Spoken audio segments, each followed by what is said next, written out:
Well, howdy guys. Hey, it's a scorcher here in the UK today. Now, I've noticed on the internet recently, there's loads and loads of videos about Thailand.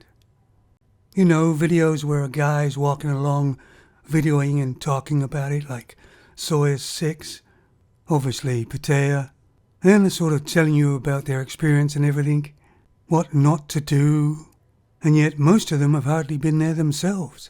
And it must get pretty damn annoying for all these tourists walking along, filming on their phones or cameras.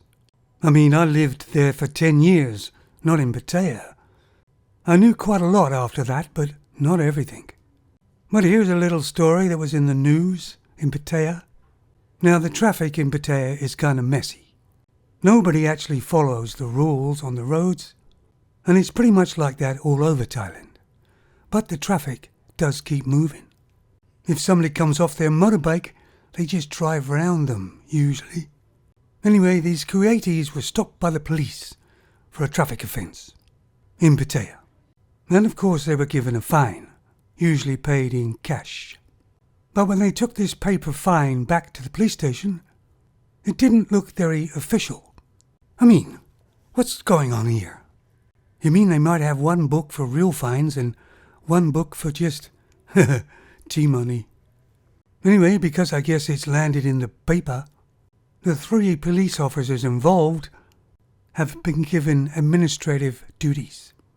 Well, let me explain a little bit. I did live there for 10 years.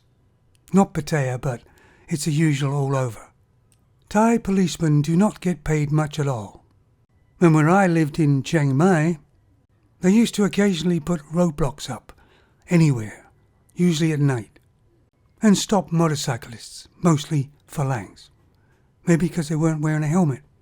The laws are very laxed in Thailand. Hardly anybody wears a helmet, and it's generally not enforced. So they stop you and say, no helmet, or some other thing. Of course, there's a fine. It's not that expensive. 100 baht, 200 baht. And it's basically just T-money for them. If you're wearing your helmet, they ask to see your license, and for some reason they have to take your license back to the police station.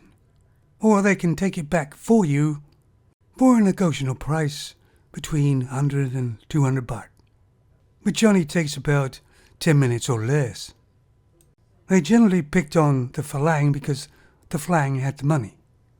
Of course, the fine was negotiable, depending upon how much money you've got on you.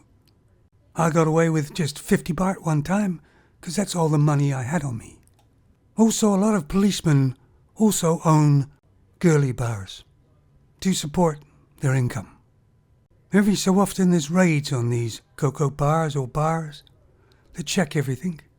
It's mainly to look like they're doing something. But the bars that are owned by the policemen do not get targeted, generally speaking. So you see, in Thailand it's grease the wheels. But what I generally saw was if policemen got into problems of some sort, they generally were never ever sacked or fired. The worst thing that could happen to them generally was they were relocated. Unless, of course, it was a really serious crime where somebody died.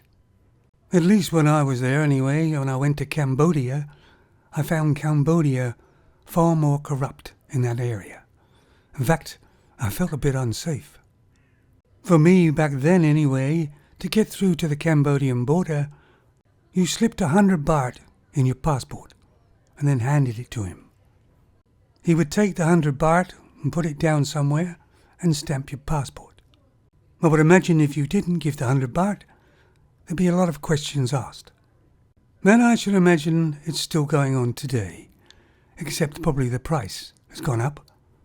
Of course, this type of corruption is in every country, I believe, just not quite so visible.